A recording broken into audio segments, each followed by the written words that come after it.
वर्ष का संदेश पूज्य चारी जी महाराज ने 1 जनवरी 2014 को दिया था, जिसे शुरू करते हैं। भाई प्रकाश आपको बता रहे थे कि 1 माह पश्चात मेरे सहज मार्ग में 50 वर्ष पूर्ण हो जाएंगे। यह दर्शाता है कि साधना के उद्देश्य से आध्यात्मिक साधना के लिए 50 वर्ष कितना कम समय है। जब मैंने पढ़ा या सुना कि अतीत में ऋषि 20,000 वर्ष तक या एक युग से दूसरे युग तक ध्यान करते थे, तो मैं सोचता था, चकित होता था, वह समय हमारे समय की तुलना में कैसा था। त्रेता युग से द्वापर युग, ऐसा ही कुछ हजारों वर्ष तक वे ध्यान में बैठते थे और जब वे आँख खोलते थे तो वास्तव में दूसरे युग में होते थे। उस उत्तम युग में, काल में, जो कि शांति, सौम्यता, गुणों, नैतिकता व चरित्र से पूर्ण होता था। मैं दोहराना चाहूँगा, उन दिनों हजारों वर्ष लगते थे और हमारे जीवन में इस कलयुग में, जो कि भ्रष्टाचार, अनैतिकता, अशांति, हिंसा, सारे नकारात्मक गुणों से भरा है, अब हमारे गुरुओं ने हमारे लिए सब कुछ इतना सरल कर दिया है कि बाबूजी महाराज विश्वास के साथ कहते हैं कि अगर हम प्रतिदिन जैसा बताया गया है वैसे ही कायदे से सहज मार्ग साधना करें तो अपने लक्ष्य को इस जीवन में पाना संभव है। उन ऋषियों से भी उच्चतर स्तर जो उन्होंने प्राप्त किया है, तो आप देखते हैं कि समय समय पर ध्यान की साधना को कैसे संशोधित किया गया है। लाला जी के समय से बाबूजी के समय तक। अब अगर आपने मिशन के साहित्य को सही प्रकार पढ़ा है तो जानते होंगे, लाला जी अपने सामने वाले व्यक्ति को देखकर उसके अनुरूप प्रक्रिया बताते थे। कुछ लोगों को वह मंत्र बताते थे, किसी को पूजा इसी प्रकार करते थे, परंतु बाबूजी महाराज ने उसको परिष्कृत किया। आज हम सब इस प्रकार बैठ 1 घंटा ध्यान करते हैं। मैं आशा करता हूँ कि सचमुच ध्यान करते हैं, क्योंकि अगर हम केवल बैठते हैं और ध्यान नहीं करते तो उसका कोई लाभ नहीं। ध्यान का अर्थ है हृदय पर दिव्य प्रकाश की कल्पना करो और ध्यान की अवधि में उस पर टिके रहो। तो क्या यह आश्चर्यप्रद नहीं है? योग की प्रक्रिया में आश्चर्यप्रद परिवर्तन, जिसके लिए भारत प्रसिद्ध है और जिस पर हमारा जन्मजात अधिकार है। हजारों वर्ष के ध्यान के बजाय 20, 30, 40 या 50 वर्ष का सही किया गया ध्यान और हम लक्ष्य तक पहुंच जाते हैं। और फिर भी दुर्भाग्यवश अनेक लोग जो उन्हें मिला है उनकी सराहना नहीं करते। उपहार जो हमें मिला है, समय को मानव जीवन के अल्प समय में संकुचित कर दिया गया है। यह कहना है कि जीवन बहुत लंबा है सही नहीं होगा, क्योंकि प्रारंभ के 18 वर्ष तक हमें ध्यान करने की अनुमति नहीं है और आखिर के 10 वर्ष हम ध्यान करने के योग्य नहीं होते। तो जो समय उपलब्ध है मानव जीवन के दीर्घ काल में भी, वह शायद 60 वर्ष का सक्रिय, व्यवस्थित, निष्ठापूर्ण ध्यान, तो जो पुराने ऋषि मुनि हजारों वर्षों में भी प्राप्त नहीं कर सके, वह हम केवल 60 वर्षों में प्राप्त कर सकते हैं, शायद उससे भी कम समय में। क्योंकि बाबूजी महाराज ने कहा है, तुम केवल सिर इधर से उधर घुमाओ और तुम वहाँ पहुँच गए जहाँ तुम्हें होना चाहिए। परंतु सदा की भांति मूर्खतापूर्ण, जब हमारे पास संपत्ति होती है, चाहे वह भौतिक हो या मानसिक या आध्यात्मिक, हम उसे बर्बाद कर देते हैं। हम अपना समय व शक्तियाँ मूर्खतापूर्ण चीज़ों का पीछा करने में बर्बाद कर देते हैं। यह सामान्य ज्ञान है कि एक इंसान के पास बुद्धि व संकल्प होता है जो उसे विकास की राह पर ले जा सकता है, परंतु हम दोनों का गलत उपयोग करते हैं। हालांकि हम जानते हैं कि क्या सही है, परंतु हम गलत चीज़ें करते हैं, है कि नहीं? हम जानबूझकर गलत चीज़ें करते हैं। ऐसा नहीं कि कोई हमें फुसलाता है या हम पर कोई दबाव डालता है। गलत करने के लिए हम स्वेच्छा से मूर्खतापूर्ण क्रियाओं में भाग लेते हैं। क्या हम कहें अनैतिक गतिविधियों में आपराधिक गतिविधियों में भाग लेते हैं और फिर क्या होता है, हम फिर एक अवसर खो देते हैं। एक मानव जीवन व्यर्थ गया। संकल्प शक्ति का गलत राह पर प्रयोग होता है और एक और जीवन गया जो कि मास्टर के दुख का कारण होता है, क्योंकि मुझे विश्वास है कि गुरुओं को इससे बहुत खेद व दुख होता है कि यहाँ धरती पर क्या हो रहा है।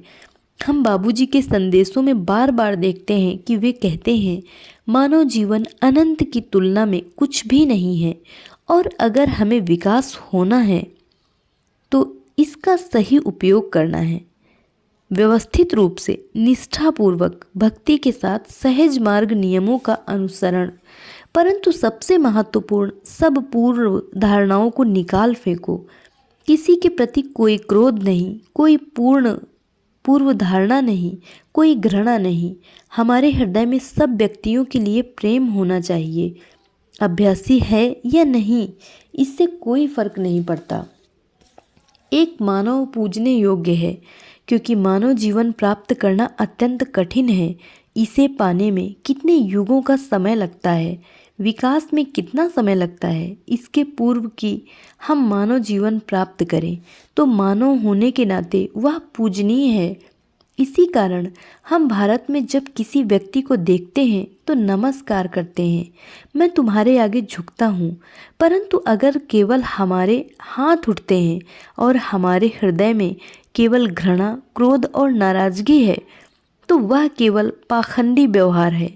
सहज मार्ग में यह सबसे महत्वपूर्ण चीज़ है। जब हम नमस्कार करते हैं तो दूसरे व्यक्ति के प्रति आदर होना चाहिए, और सबसे महत्वपूर्ण जिसका हम अभिवादन कर रहे हैं उसके लिए प्रेम होना चाहिए। यह केवल एक पद्धति बन गई है। राजनीतिज्ञ करते हैं, अपराधी करते हैं, पुलिस वाले करते हैं, सब करते हैं। इस संदर्भ में यह अर्थहीन हो गया है। हालांकि हमारे पास सबसे सरल उच्चतम आध्यात्मिक विकास की पद्धति है, पतन बढ़ रहा है। अभी तक आध्यात्मिक विकास नीचे जा रहा है। भारत, तुम जानते हो भारत क्या है?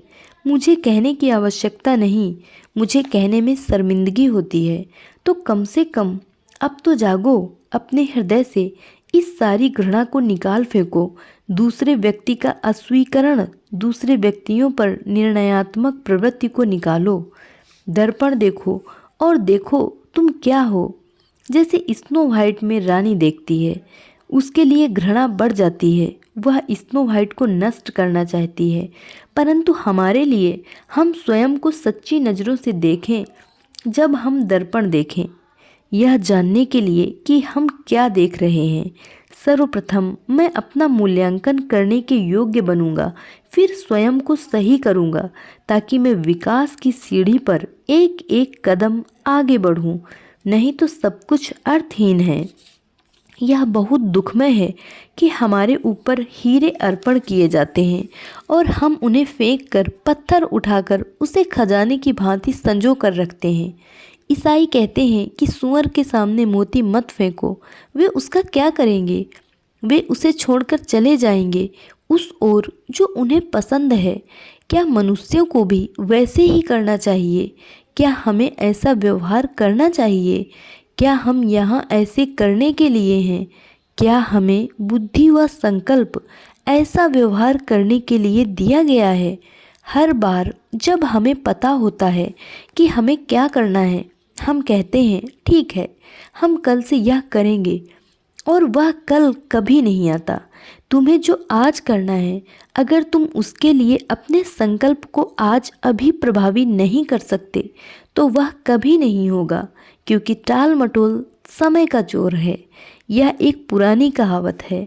टाल मटोल का अर्थ है जो आज करना चाहिए उसे कल कल कल पर टालना, और जब समय आता है हम उसके लिए तैयार नहीं होते, उसके योग्य नहीं होते, और अगर हमारे ऊपर पर्याप्त कृपा है तो हम जहाँ हैं वहीं रहते हैं। तो कितने वर्ष हमें ध्यान करते हुए हो गए, इससे कोई अंतर नहीं पड़ता। हम कितनी गहराई से ध्यान करते हैं वह महत्वपूर्ण है। जितनी गहराई से हम ध्यान करेंगे उतनी अधिक प्रगति करेंगे। नहीं तो 50 वर्ष भी कुछ नहीं है। 50 वर्ष क्या है, कछुए 100 वर्ष 200 वर्ष तक जीवित रहते हैं। कई वनस्पतियां हैं जो लंबे समय तक रहती हैं। कैलिफोर्निया में पेड़ 4000 वर्ष तक रहते हैं। वे स्वर्ग नहीं जाते, या ऐसा ही कुछ। मानव जीवन का माप वर्षों में नहीं करना चाहिए। अगर संभव हो तो देखना चाहिए कि विकास की सीढ़ी पर वह कितनी सीढ़ियां चढ़ा। ध्यान के पहले वर्ष में 5 कदम, दूसरे वर्ष में शायद 20 कदम, तीसरे वर्ष में 100 कदम रखें। यह विकास की तेज रफ्तार है। नहीं तो कम से कम ध्यान के प्रति वर्ष 5 कदम। परंतु अगर वह 5 कदम, 3 कदम, 2 कदम है, हमें पूछना पड़ता है, तुम कहाँ जा रहे हो? तो वर्षों में गिनती का कोई अर्थ नहीं है। जिस क्षण से हम ध्यान आरंभ करते हैं, हमारा विकास आरंभ हो गया होता है। हम जो प्रथम सीटिंग लेते हैं तो हमारा विकास अवश्य शुरू हो जाता है। जब एक रॉकेट को छोड़ा जाता है तो वह चलता जाता है जब तक कि वह पृथ्वी के गुरुत्वाकर्षण से आगे नहीं बढ़ जाता। फिर वह बिना रुकावट के आगे बढ़ता जाता है और कोई उसे पकड़ नहीं सकता। इसी प्रकार हमारी भी गुरुत्वाकर्षण सीमा है जो हमारी इच्छाओं से बनती है। शक्ति को गलत दिशा में लगाने से यह इच्छाएं हमारी बुद्धि शक्ति व संकल्प शक्ति में दखल डालती हैं और उस अवस्था में हम बढ़ते नहीं। कार को आगे जाने वाले गियर में डालकर एक्सीलेटर को दबाना पड़ेगा, तभी वह आगे जाएगी और बढ़ती रफ्तार से जाएगी। यह सब 40 या 50 साल की बात का कोई अर्थ नहीं है। मैं बार बार यही कहता हूँ कि यह एक बच्चे के बढ़ने की भांति है। अगर आज एक बच्चा पैदा होता है, 1 वर्ष बाद भी वह बच्चा ही है, 10 वर्ष बाद भी वह बच्चा ही है, तो आप उस बच्चे के बारे में क्या सोचेंगे? आप रोते हुए एक डॉक्टर से दूसरे डॉक्टर के भागते फिरोगे, विभिन्न देवताओं से प्रार्थना करोगे, ज्योतिषियों के पास जाओगे, मेरा बच्चा ऐसा है। हाँ मैडम, आपका बच्चा कितना बड़ा है? यह तो 10 दिन का लगता है। नहीं नहीं डॉक्टर, 10 वर्ष का। 10 वर्ष।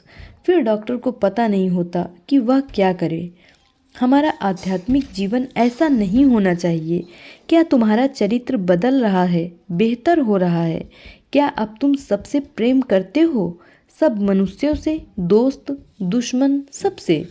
दोस्त और दुश्मन में कोई अंतर नहीं, अभ्यासी और दूसरों में कोई अंतर नहीं, मुझे पसंद है ना पसंद है उसमें कोई अंतर नहीं। अगर यह सब प्राप्त नहीं हुआ तो सारा समय आध्यात्मिक साधना की खिल्ली में गया है। मैं पुनः कहूँगा, यह हमारी साधना की खिल्ली है। मेरे पास कोई गंभीर संदेश देने के लिए नहीं है। यही संदेश है जो अधिक महत्वपूर्ण है। तुम अपने जीवन के साथ क्या कर रहे हो? मैं इतने हजारों लोगों को यहाँ देखकर प्रसन्न हूँ, परंतु यह आध्यात्मिकता की सही पहचान नहीं है। एक बार बाबूजी और मैं शाहजहाँपुर में इकट्ठे थे। मैं तब मिशन का महासचिव था। उन्होंने मुझसे पूछा, पार्थसारथी, तुम्हें बहुत सख्त होना चाहिए। मैंने कहा, बाबूजी महाराज, जब मैं सख्त होता हूँ तो अप्रिय चीज़ें होती हैं, लोग छोड़कर जाने लगते हैं। अगर मैं और ज़्यादा सख्त हुआ तो मिशन में बहुत कम लोग बचेंगे। उन्होंने मुझसे कहा, कोई बात नहीं, अगर केवल तुम बचोगे तो काफ़ी है। मैं हैरान था कि इसका अर्थ क्या है। फिर मुझे एहसास हुआ कि पेड़ को कम से कम एक बीज तो अवश्य देना चाहिए, जिससे एक और पेड़ बन सके, नहीं तो वह प्रजाति, वह किस्म समाप्त हो जाती है। अगर किसी चीज़ का एक जोड़ा बनता है तो वह आपसी संबंध से कुछ बच्चे तो पैदा कर सकते हैं, और अगर उन्हें संरक्षण दिया जाए तो कुछ वर्षों में 2 शेर के स्थान 100 शेर हो जाएंगे। परंतु अगर मादा मर जाती है तो सब कुछ सदा के लिए समाप्त हो जाएगा। तो सबसे महत्वपूर्ण है कि इस छोटी सी ज्वाला को सदा जीवित रखा जाए, वह बढ़ती जाए और बढ़ती जाए, और यहाँ तक कि वह पूरे संसार को प्रकाशित कर दे। दृश्य प्रकाश से नहीं, परंतु जैसा बाबूजी कहते थे, बिना चमक के, प्रकाश के, भौतिक प्रकाश में भी अगर कोई वस्तु उसे प्रतिबिंबित नहीं करती तो तुम प्रकाश नहीं देख सकते। इसी कारण वह आध्यात्मिक प्रकाश के निकटतम है। बाबूजी महाराज कहते हैं, यह प्रकाश सारे जगत को प्रकाशित करेगा। बिना चमक का प्रकाश, क्या वह हमारे साथ है या हम उसे और कम चमकदार बना रहे हैं? आध्यात्मिक साधना सरल है, वह बहुत कम समय लेती है।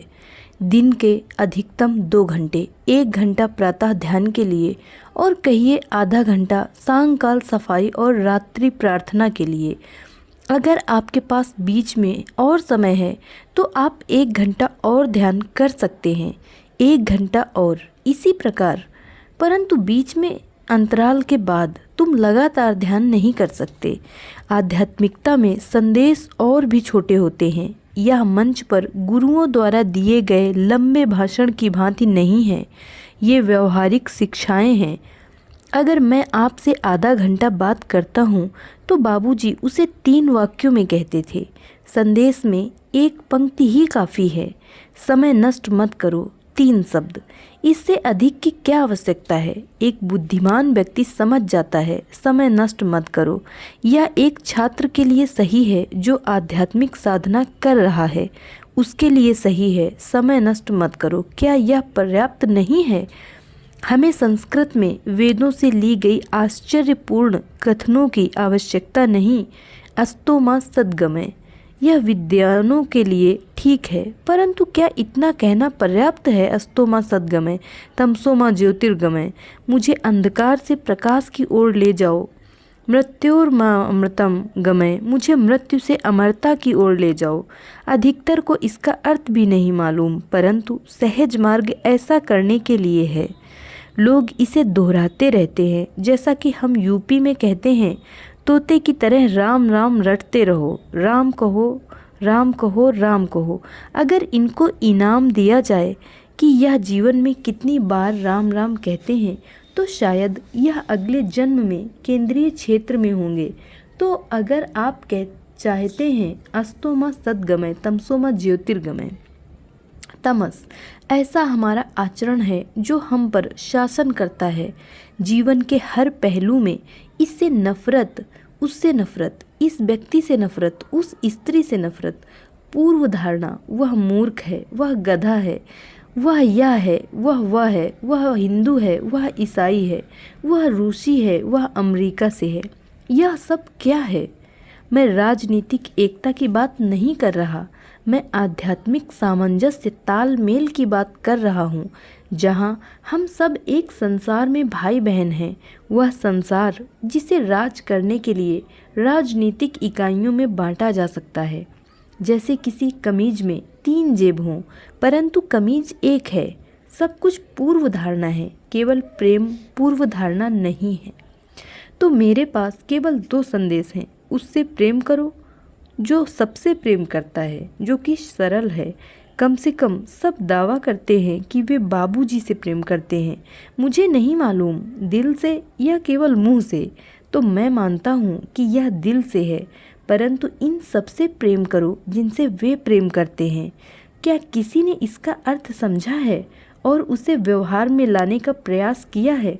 तो मेरे संदेश में आज 2 चीज़ें हैं, समय नष्ट मत करो और जिन सबसे वे प्रेम करते हैं उनसे प्रेम करो।